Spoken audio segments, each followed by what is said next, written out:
Welcome to the Public Voice Salon. My name is John Bredin. I am an educator and a TV show host, and our show is an open dialogue on education, the arts, and social change.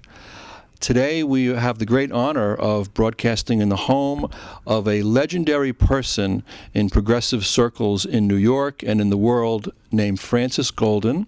She is the founder of the Frances Goldin Literary Agency, founded here in Greenwich Village in 1977. And basically, Frances is mostly interested in literary fiction, but fiction that has a progressive orientation and progressive nonfiction also that is often controversial. Frances is also an activist, and she's a very interesting person. I'm so glad that we have her on for the whole hour here. And there's so many aspects to her biography. You know, she's part of the literary world, part of the political world, and we're just going to have an unfolding dialogue and see what we could learn from Frances about her life and her activities, and also her hopes going forward for creating a world that's more kind and just and caring. Again, we're a TV show about education, the arts, and social change, and I think Frances is a great person because she sort of exemplifies all three of those categories: education, which is what books do; the arts, which, you know, fiction and also nonfiction, and also social change. So, Frances, welcome to the Public Voice Salon. It's a great treat to have you on our show today, and maybe we could start with your most recent work, which is a book about socialism. And you're wearing the shirt. It says, "Imagine living in a socialist USA." This is incredible. What's amazing about this book, Frances, also is the fact that you got a corporate publisher to publish it, HarperCollins. Maybe you could start with that story. How did you get a corporate publisher to publish a book about socialism? Well, it wasn't easy, but we were determined to make it happen, and we had some talking points. I urged them to remember that I had given them, I think, the country's foremost fiction writer in Barbara Kingsolver. I think that we have given them the book that next to the Bible has sold the most, called, and now I'm going to black on it. Good Night Moon by Margaret Weiss Brown, right? That's a republication of a classic children's story. It's been published forever, and it's published millions and millions and millions of copies, and we represent the estate of Margaret Weiss Brown. And also we have a book on the bestseller list, which we usually do. And since they once published a terrible book called The 100 Worst Americans, which included a couple of Harper authors, anybody who was liberal was considered an un-American. And they published that book, and they dared to say no to me when this book was so important to me, so they succumbed. And I want to tell you that they have done a fabulous job. They really have done a wonderful job.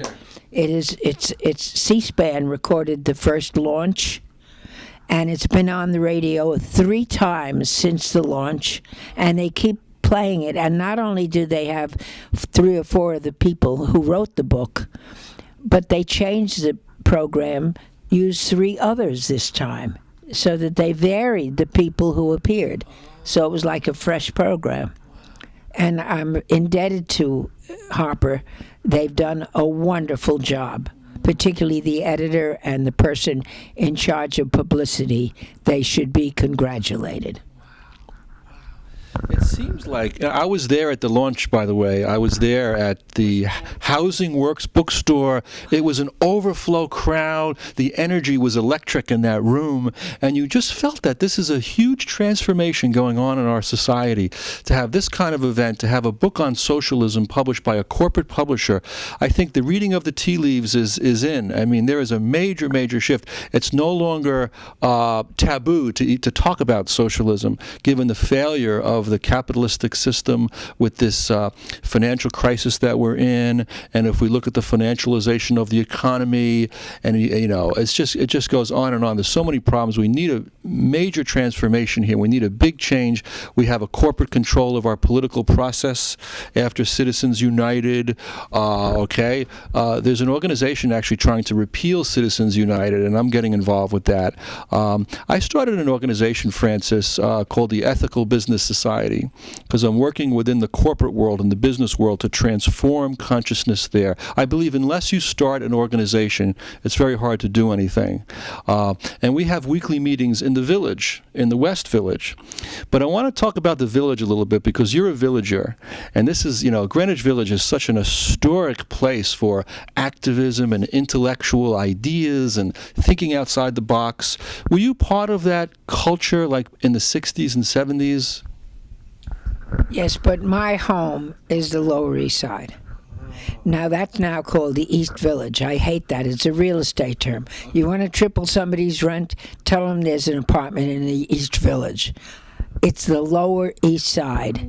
And it is an area which is unique in the world, and an area in which people of all colors and all nationalities lived in peace with each other until they changed it to the East Village. And what Bloomberg did was destroy a historic community that people came from all over the world to see they could get Jewish food, Italian food, Chinese food, African food. All of us lived together in harmony. Now you can only live here if you're rich. Now, in this building, which I adore, this apartment which I have, which is really wonderful, I pay $1,000 a month for a very large 2-bedroom. Above me pays $5,000, and below me pays $6,000 a month. And those people who move into the building at these high rents don't stay. They can't afford to stay. And those people move all the time. The old folks who are in the apartment, we move when we die. We're carried out in a casket, as I will be. But I'm not ready yet, because I had 3 goals in life. I just want you to know that although we have a major publisher and 31 people contributed to the book, and they're all leading U.S. intellectuals. That's who wrote the book. None of them got 1 penny to write the book, their section. They did it for free. And Mike Smith and Debbie Smith and I created the book. They helped me make it happen. I could not have done it without them, nor could I have done it without the editor, Steve Wishnia, who turned academies into English. Simple, plain English, so that people without vast education and people who read the daily news could understand it. None of them got paid a penny. And there will be royalties for this book, I think extensive. Mike and Debbie Smith and I will not get 1 penny in royalties. All of the proceeds go to free Mumia Abu-Jamal, who is also my client, who has written 6 books. He's almost finished with the 7th. That every one of the books is still in print.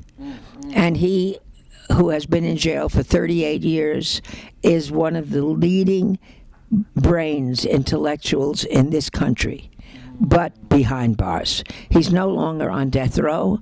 That struggle we won. He's in general population, but we will not be satisfied until that man is 100% FREE. That's our goal. That's my last goal in life. The first goal was to save the Lower East Side from Robert Moses, and we won that. Every person who lives in the Cooper Square site, whether they have a studio or a 3-bedroom apartment, each paid $250 to own their apartment for the next 198 years. That was my first goal in life. My second goal in life was this book.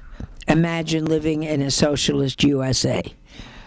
My third goal in life, which I promise you I will achieve, is to see Mumia Abu-Jamal free, because he never killed anybody. The people in Philadelphia know who killed the cop. It was not Mumia. They know who it was. They were so sure of who it was that they went out of their way to kill him so he wouldn't confess to the murder. Oh my gosh. And that's the truth. Wow. That's the truth, and we can prove it. So I'm working very hard with all the energy I have left to see Mumia a free man, which he should never have been for one day in prison. Wow, there's so much I can say to respond to what you're saying, Francis, and I really hope we can have a longer dialogue even after this program, because your areas of interest coincide with my interests as well. In literature, I'm a writer. I'm also a teacher of English. I'm a professor. I'm an adjunct now at Essex County College in Newark, New Jersey. My population of students is mostly poor, black, Latino, inner city kids. I get a chance to wake them up and raise their consciousness. And so Make my book available. I'll make your book available. That's going to be on the curriculum, by the way. We're going to have that, okay, as soon as I get a copy. So also, I'm interested in literature as well, as a person who studied literature, as a person who loves to read novels. So here you are dancing in between these worlds of the arts and literature and activism and politics, and these are my worlds, you know. So I'm just so happy to be in a conversation with you. And one of my hopes, Francis, is that our country will get a media that's a true progressive media, where the issues that you discuss here on our show, like Mumia and socialism, will be heard by a larger number of people on a regular basis. I know CNBC is better than Fox, but I don't think it's good enough. I think we need to figure out. So that's one reason I'm trying to pool resources and get some money going on the left so that we can start a powerful media, and also education systems. I think I'm a critic of education because they're dumbing kids down. Let's face it. Come on, let's be real. These corporate charter schools, are they teaching history? Are they teaching philosophy? Are they teaching socialism? No, no, no. They're teaching how to obey orders, how to be passive, how to take a standardized test, and all that nonsense. So you're such a valuable person to have in our culture, Francis, and the fact that you have gotten involved in almost, sort of in a mainstream, you're respected by the biggies. You got HarperCollins to publish this book. You have this incredible intelligence, and also, I would have to say, chutzpah. If you look up chutzpah in the dictionary, there should be a picture of Francis Goldin there.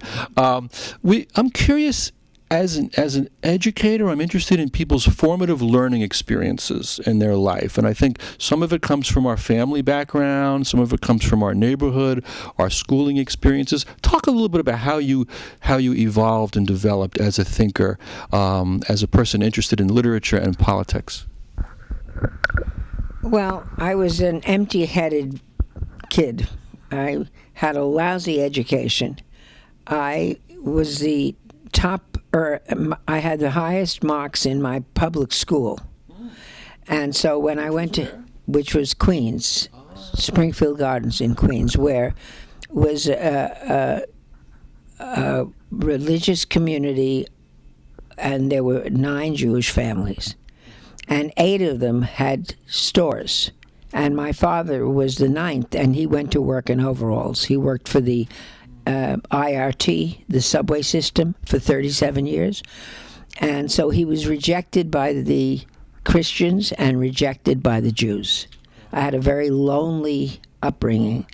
And when the principal called my mother in when I went to high school and said, she's a very gifted child, she has to take an academic course. And my mother says, what's an academic course? And he said, history, language, math, science. She said, look, my daughter's going to get married. She's going to have children. She has to take typing, stenography, and bookkeeping. And he said, no, that's not the course for her. She says, I'm her mother, and that's what she's going to take. What is it called? And he said, a commercial course.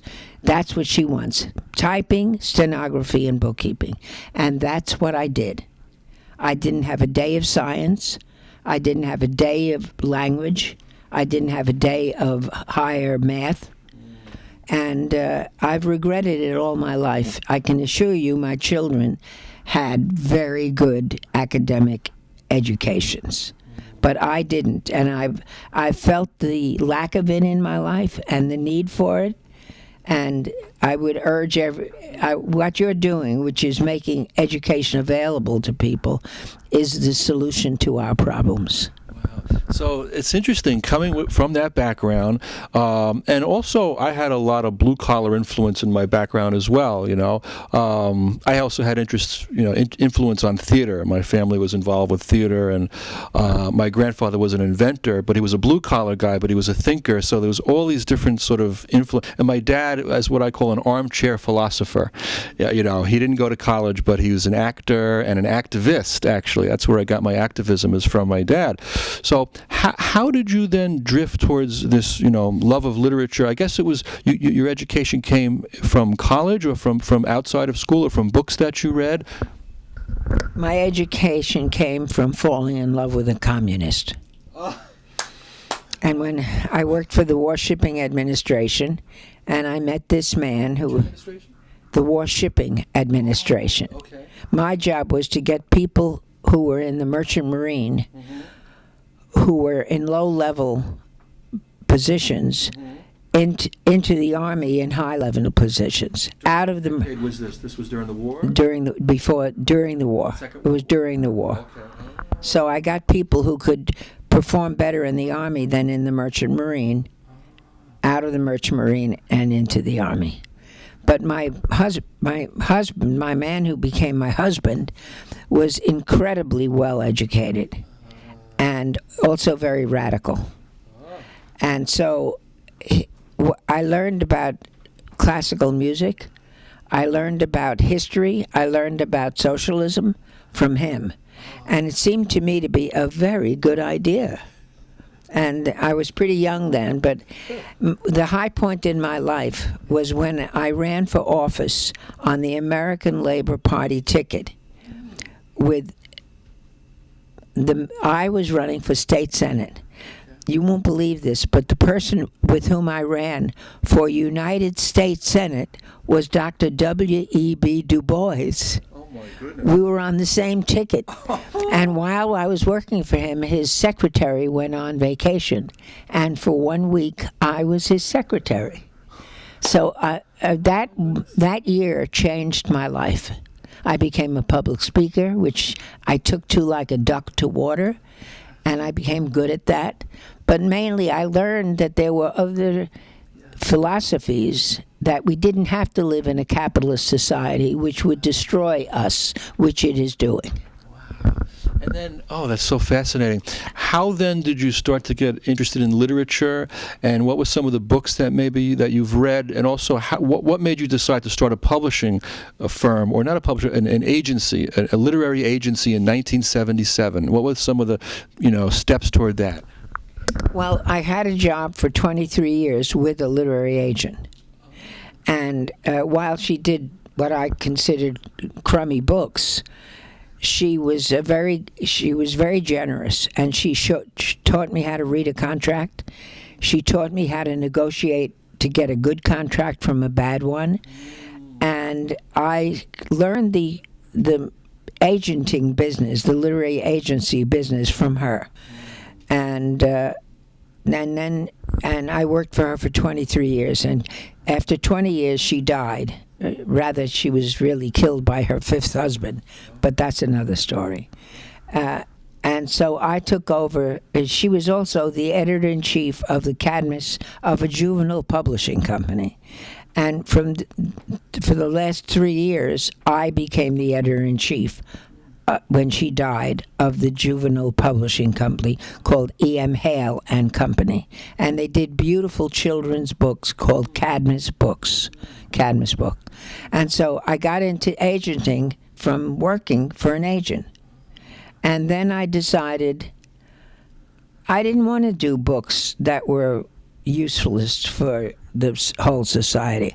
I wanted to do books to help change the world. And it's the only agent that says that. It's Barbara Kingsolver bought a copy. She went to the library and looked at Literary Marketplace, which lists every agent in the country. And she came across one which said, "We do not do anything racist, sexist, homophobic, or gratuitously violent." And she banged her hand and said, "That's for me." And that's how I got Barbara, because of my little blurb in Literary Marketplace. And we have kept that promise to do books to help change the world and make it a better place. That's wonderful. That's wonderful. And, Barbara Kingsolver lives on a farm in Virginia, and she raises all her own crops, and she's actually a biologist. It's interesting, her background. My wife, Claudia, also studied biology, so her background is biology, so she's very sensitive to bioethic issues and the environment. She considers herself like a social activist as a writer and a strong feminist voice as well. Just doing some research for our interview, Frances, I also came across, Frances Fox Piven, who was one of the very dear close friend of yours. As I am. Yes, I've known Frances for more years than I can recall, and who's the person who's at the across the street at the church?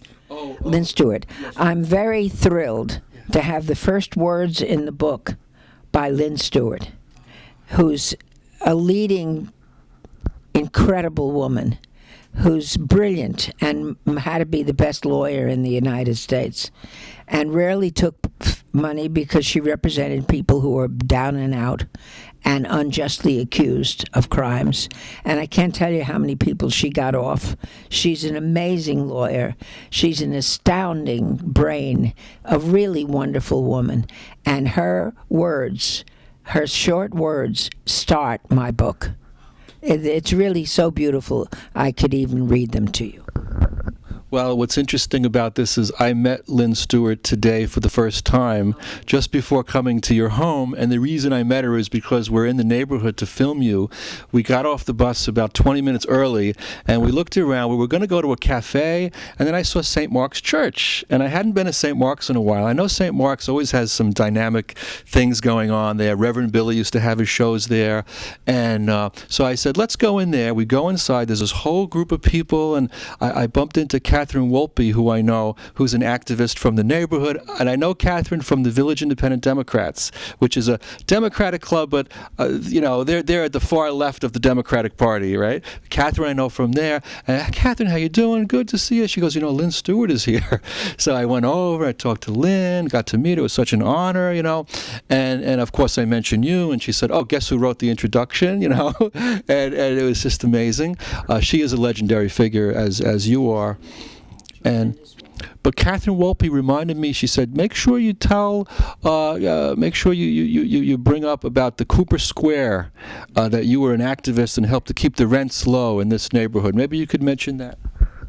I thought I did tell you that we started 59 years ago, an organization called the Cooper Square Community Development Committee. And Robert Moses came to our neighborhood and saw these tenements, really crummy old tenements with toilets in the hall for 9 people. I mean, a little box with a toilet, no sink, just a toilet for 9 people. And he walked to Wall Street. It took him 20 minutes. So he thought, I can tear down these buildings. I can build co-ops, which people can pay more rent, and they can walk to their jobs in Wall Street. Well, what he didn't realize is that he picked the wrong neighborhood. I mean, he was a planner for the world, not just for the United States. He displaced 35,000 families in the Bronx for the Bronx Expressway. He didn't care where they went. None of them got any kind of money, apartments, nothing. Just Their lives, they were torn away from their stores, their churches, their organizations, and then he decided to do that to the Lower East Side. Well, not only, he also decided to build a thruway from the Hudson River to the East River, which would have destroyed Little Italy and would have ruined all our plans for Cooper Square. And he didn't know what hit him, but he was defeated on the thruway, and he was defeated on the so-called co-op, and he never did another thing. He was not used to being defeated. He was used to being paid a fortune to gentrify neighborhoods. And he never got away with it on the Lower East Side. Goodness gracious. Now, I go to Judson Church sometimes, a very activist church. Claudia and I, we got to meet a woman named Doris Deether, who is also, Doris has she said she was part of that whole Robert Moses, resistance. And we also, one of our guests on our show was Stanley Aronowitz, and he said he was part of that also.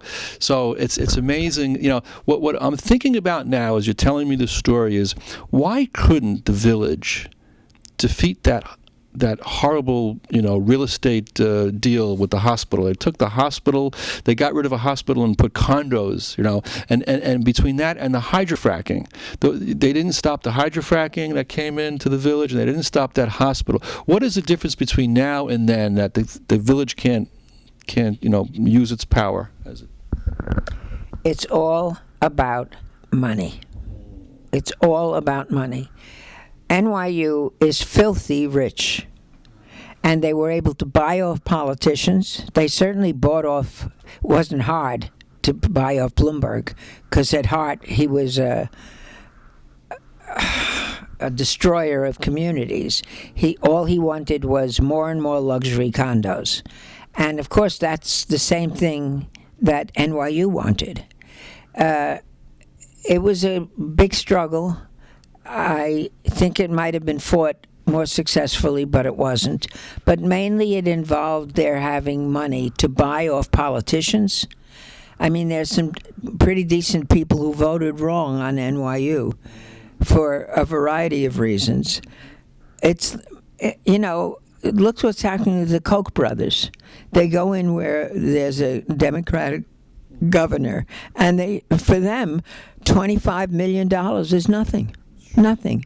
They buy off all the airtime, all the newspaper time, and there's nothing in our democracy that keeps them from doing that. So that all people get is lies and wrong information. Well, that's what happened with NYU. They had the money to buy off the mayor, which was easy because he was already in their pocket, and everybody around them. They bought the land. And it's tragic. I mean, what happened to the Upper West Side because of Columbia University is happening to the entire Lower East Side because of NYU. It's our biggest opponent to progress in this neighborhood. Wow. Well, thank goodness that you're on the job, Francis. And you got very excited when Occupy Wall Street came along. There's a wonderful YouTube of you online trying to get arrested. You were hoping to get arrested, but the cops were like, lady, we're not going to arrest you, And you were like, come on, you arrested them. Why don't you arrest me? Do you feel that spirit of Occupy is still out there, even though it's not so visible? People think Occupy is gone. They're wrong. It is not gone. It's re-strategizing. I think the best thing that happened in my lifetime to move in a new direction was Occupy. I mean, the way they lived in their little enclaves was the way we want to live in the future, by helping each other, supporting each other, just making sure they had enough to eat, and spreading the truth. It's not dead. And I hope it revives, and I hope that it was Bloomberg who kicked them out of the area, said it wasn't clean enough. Give me a break. I mean, they had practically licked the floors. They made them so clean. It's a bunch of young people, all of them young, who have a vision for the future which is humane, which is loving, which makes sense, where everybody would have enough to eat, everybody would get a good education, everybody would be trained to do jobs that would help the economy. It's such an exciting development. In my lifetime, it's the most important thing that has happened, and it's not dead. And what people who can hear my voice should do is find out where is the next Occupy demonstration and get your ass off the couch and go participate, be part of the action, because it's their attitude toward changing the world that we need to make this a better country in which we can all live and prosper. Wonderful. We got our marching orders now from Francis Goldin. That's terrific, Francis. I want to segue to literature for just a second and mention Adrienne Rich, because Adrienne Rich was one of the great poets of the 20th century and the greatest American woman poet, and she's also a feminist, and she had a social justice orientation to her work. There's a couple of her quotes here that I want to just mention because they're very interesting. She says, "The moment of change is the only poem. The moment of change is the only poem." I thought that was beautiful. And she also said, "False history gets made all day, any day. The truth of the new is never on the news." Isn't that incredible? Wow. So how are we going to get a media that tells the truth? Francis, you yourself are like a one-woman media. You know, you walk around with buttons on. Back of my jacket says, big letters, "Tax the rich." Talk about your buttons. Well, I think that people can be much more powerful than they think they are. I mean, you know how much it costs to buy a billboard? Thousands of dollars a month. I'm a walking billboard. The back of my jacket says, "Tax the rich," with big letters. In my pocket is 5 buttons which say, "Tax the rich." When I walk to work, in June I'll be 90. I'm 89. When I walk to work, I'm tapped on the back and somebody says, "I love your jacket, I love your slogan." And I say, "If you had a button that said that, would you wear it?" And if they say yes, I hand them a button. I have just bought, I'm buying my next 900th button. I buy 100 at a time. I have used up 800 buttons. I'm working on my 900. And I give them away. People often say, "What can I pay you for this?" And I say, "Nothing, just make sure you wear it." So now, just wearing that sign on my back has awakened people to say, "Do you have a button like that?" Imagine what we all did if we were all billboards. You know, if we said, "No more war."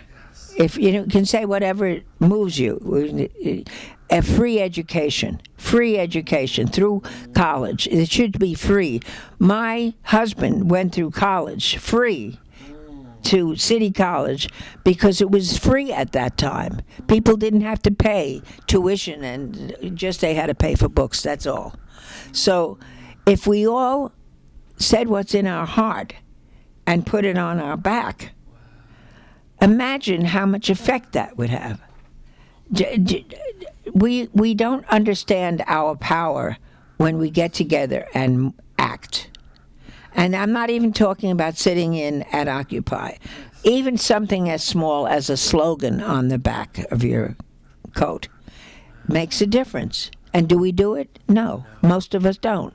Why not? We never thought about it. Well, we'd better think about it, because, and you will find when you do it, how many people will tap you on the back and say, "I love your slogan."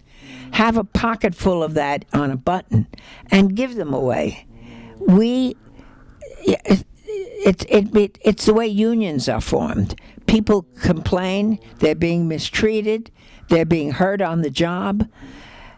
If they all got together, if there was solidarity, and they simply stopped working, the economy would come to a halt.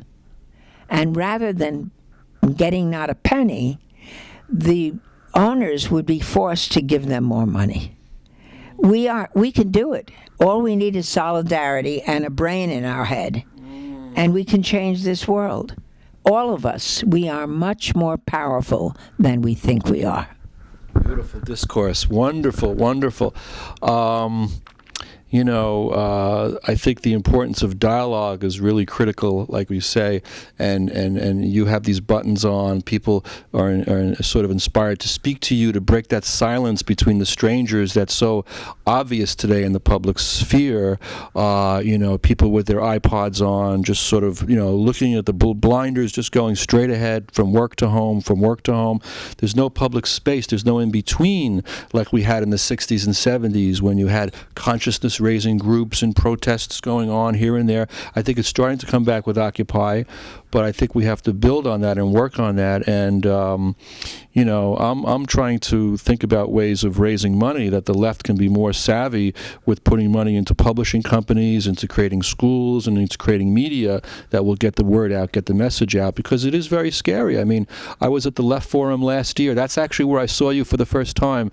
You spoke at a conference at the Left Forum last year at Pace University, but Noam Chomsky was also there, and he talked about the global warming crisis and the climate change, and he said, if we don't get our acts together, we might not have a planet at the end of this century. So this is not about left or right anymore. This is about survival, right? So lucky to have you doing what you do, Francis, and going forward. And I'm really glad that, because I see you as an educator. You really are. You're raising consciousness with all of the books that were put out because you discovered these wonderful writers. And what about in terms of your own writing? Have you done any writing yourself, or? Well, people say I should, but I don't have time, and I'm really not interested in it. I really put a lot of time into Occupy, into Occupy, but also into this book. And it's now available. And I think, and Alice Walker said, the timing for this book is impeccable. It is what we have all been waiting for. And it's that's on the back of the book, which is a wonderful quote. Yeah. Yeah, I think that more and more people are getting savvy. And what they have to understand is that they are much more powerful than they think they are. And I love one of the signs I wear. It says, like bread, the women will rise. Oh, my goodness. Yes. This whole economy, I think it's just so dysfunctional. The whole finance sector, I think we could probably just get rid of most of it. The fact that they have such a thing as a put option, that you can bet on a company that it will fail. There was on the New York Times a couple of weeks ago on the front page about a hedge fund guy who is actually trying to make a vitamin company fail because he bet against it. He bet that it would fail. Now he's using his money to influence politics so that vitamin company will fail. This is stuff really going on. This is ridiculous, And when finance becomes so confusing that you can't even understand what they're talking about with these derivatives and these collateralized debt obligations, and his movie, Michael Moore, he has that movie, Capitalism, a Love Story. And he talks to a guy down on Wall Street who's, works in derivatives, and he says, can you please explain what a derivative is? The guy's like, it's, he couldn't even explain it, What this country is being run by crooks. I mean, it really, when you think about it, it's mind-boggling. But little by little, I think the consciousness is raising. And I think through politics, we can, start to support third parties, whether it's the Green Party, whether it's the Socialist Party. You think the Democratic Party could be reformed at this point, or do you think it's a lost cause? I think the Democrat and the Republicans are brothers and sisters. They have one thing, which is to make money. I think it's very encouraging that in Seattle, which is a very big, important town, a woman ran for city council as a socialist. She won by 1,000 votes. I am so excited about that. I sent her a copy of my book. Not that she needs it, but but it was a gift that it came from the heart. So I think that things are changing, and there have been very interesting surveys. The Pew did a survey that people under 20 more than favored socialism than repudiated it. And when it comes to blacks and Hispanics, they were more for socialism than against it. And I don't even want socialism. I just want some rationality in our laws. I mean, what's happening now? There are 38 laws that keep people from voting. I mean, they're afraid that the people in their territory are not going to vote for them, so they take away their vote. I mean, what's this country about if not the right of every person to vote? And the Republicans are so desperate that they're willing to deny people the right to vote in order to get elected. We're in big trouble, and we have to make changes. Big trouble. And there's an authoritarianism that's now setting in. And I think this also connects with the prison industrial complex. You talked about Mumia and all these young men and women who were being, put behind bars, for-profit prisons. It's now a profit thing. And again, they're taking the underclass who could become radical, who could be a political force for change, and they're locking people up. So that's another way to control the population. Francis, I have a new radio show, and I'd like to invite you now to be a guest on my radio show. It's called New Bottom Line.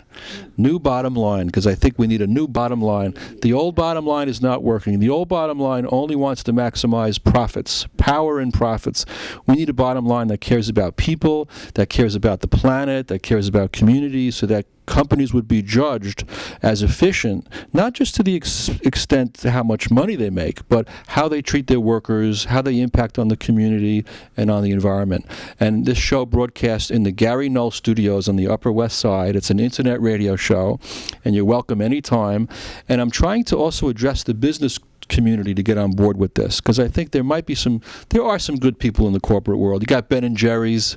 They protested against the government when they were going to drill up in the Arctic Circle, and they baked this 500-pound baked Alaska. They put it in front of the Capitol building, and it was all melting. Then they said, this is what's going to happen up there if you drill. And even the cops were having a good time, So the thing is, there are people in the corporate world also who we can get on board with this. Sometimes the left has, sort of neglected that to reach out and to build bridges. And we need to build bridges throughout our society, I think, to get people on board with this.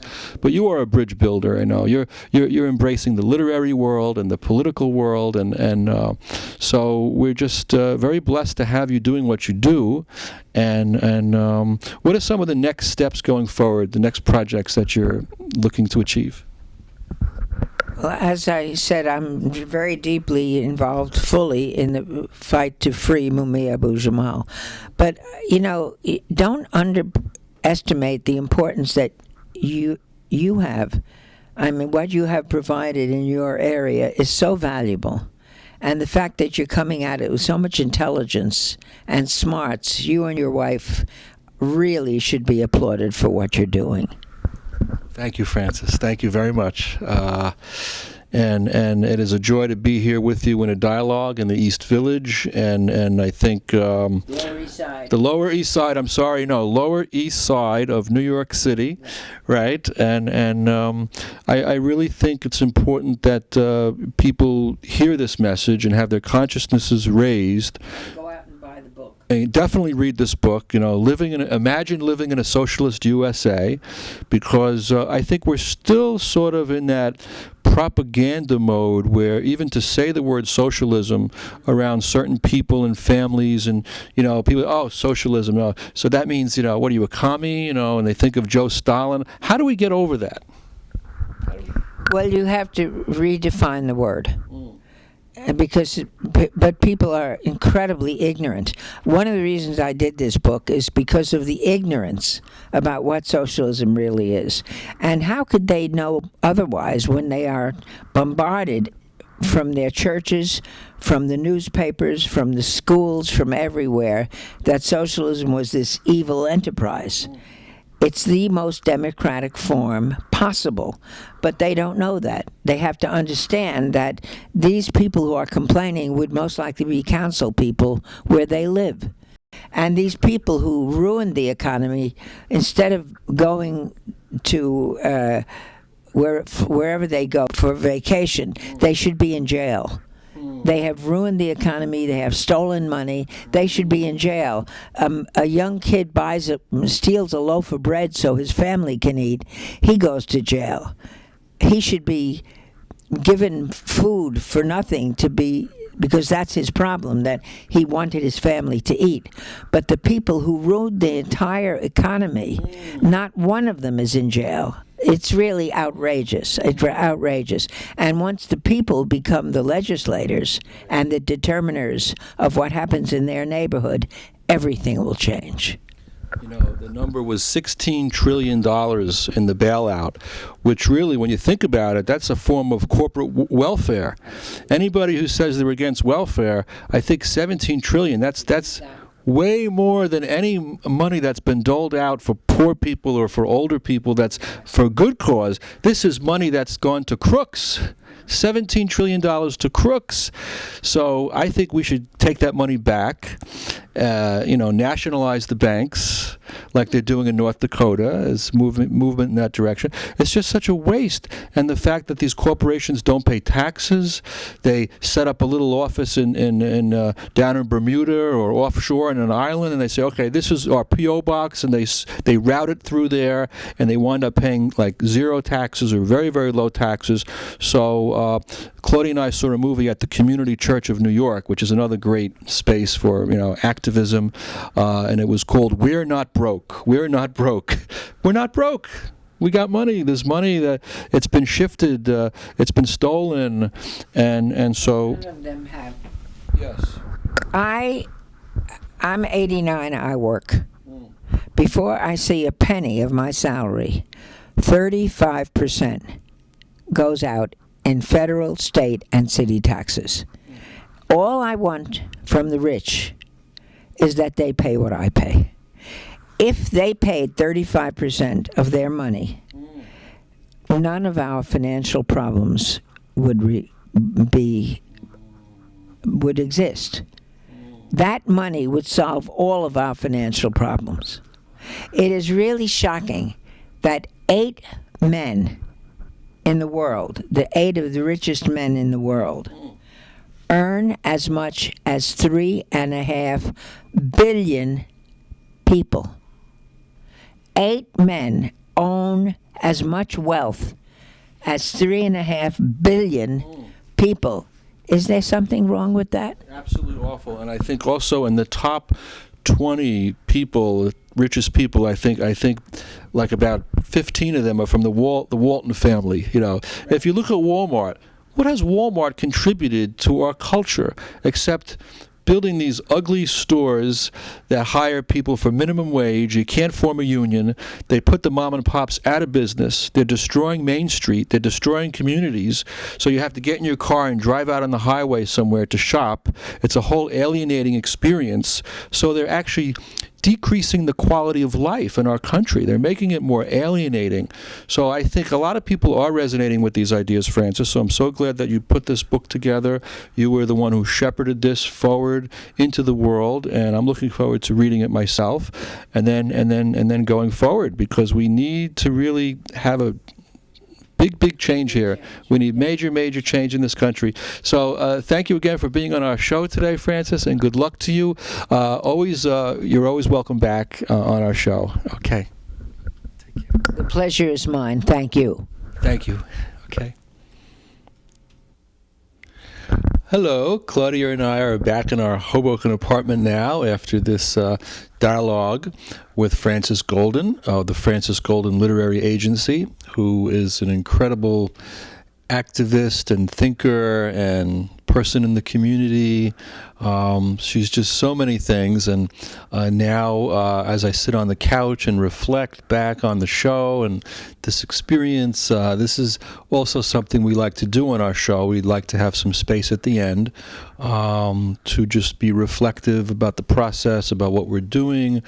We're trying to create thought and build consciousness and realize that talking and thinking very often go together. And this is a dialogical process. Francis and I had a dialogue, and now going forward, you can talk about what you learned here with others and keep that dialogue going forward. Also, Francis gave us a copy of the book, Imagine Living in a Socialist USA. And she signed it for us, too. Let's see what she wrote. Francis wrote, for Claudia and John, keep on carrying it on. Francis Goldin. And I just want to read the back of the book here, what it says, to give people a sense of what the book is about. The polar ice caps are melting. Hurricanes and droughts ravish the planet, and Earth's population is threatened by catastrophic climate change. Millions of American jobs have been sent overseas and aren't coming back. Young African American men make up the majority of America's prison population. Half of the American population is poor or near poor, living precariously on the brink, while the top 1% owns as much as the bottom 80%. Government police-state spying on citizens is pervasive. Consequently, as former President Jimmy Carter has said, we have no functioning democracy. Wow! Jimmy Carter said that? Whoo! This is incredible. Listen to this. I'm going to repeat that. Former President Jimmy Carter has said, we have no functioning democracy. Now, this, to me, should be reported on all the news. This should be going on CNBC. This should be going on Fox, if it was a real news program and not a propaganda network. We need a media to report the news in this country.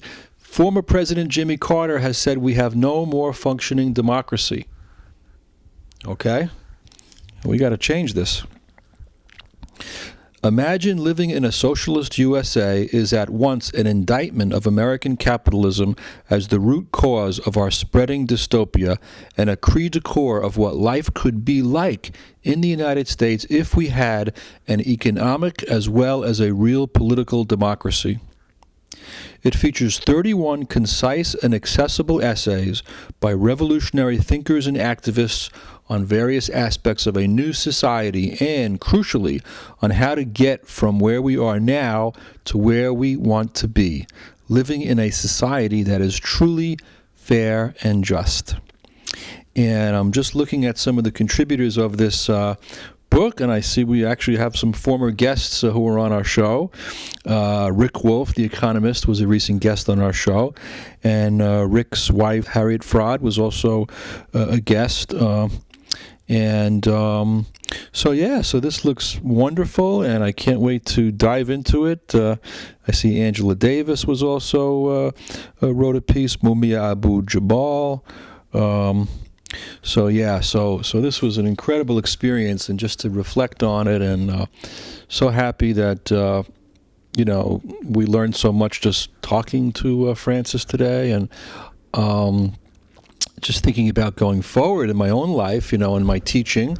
I could bring these ideas up in my classroom where I teach at Essex County College in Newark, where I teach writing from a social justice perspective.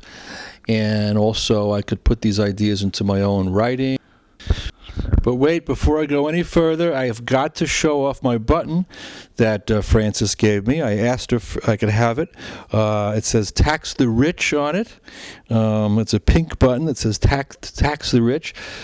She gave one to me and Claudia, and we wore these buttons as we left her apartment in the Lower East Side and got on a bus, and already people were, checking it out and seeing what's going on here with these buttons.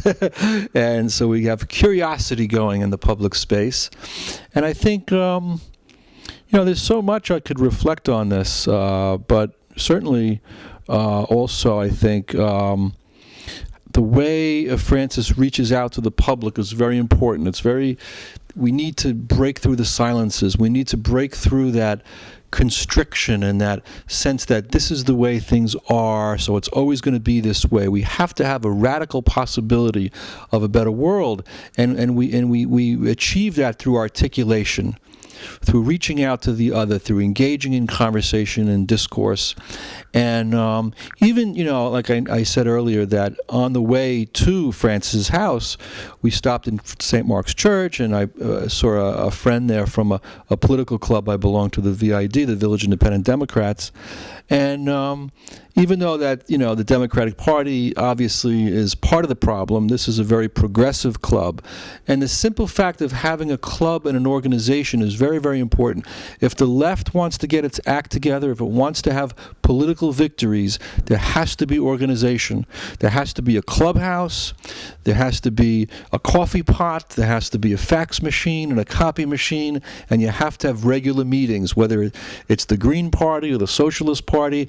That's the next step. There has to be real solid organization. And I don't know if Occupy was so organized, but anyway, it has to be organizations going forward to take our country back, because as Carter says, we do not have a democracy. So that's the story, folks. Thank you for watching the Public Voice Salon.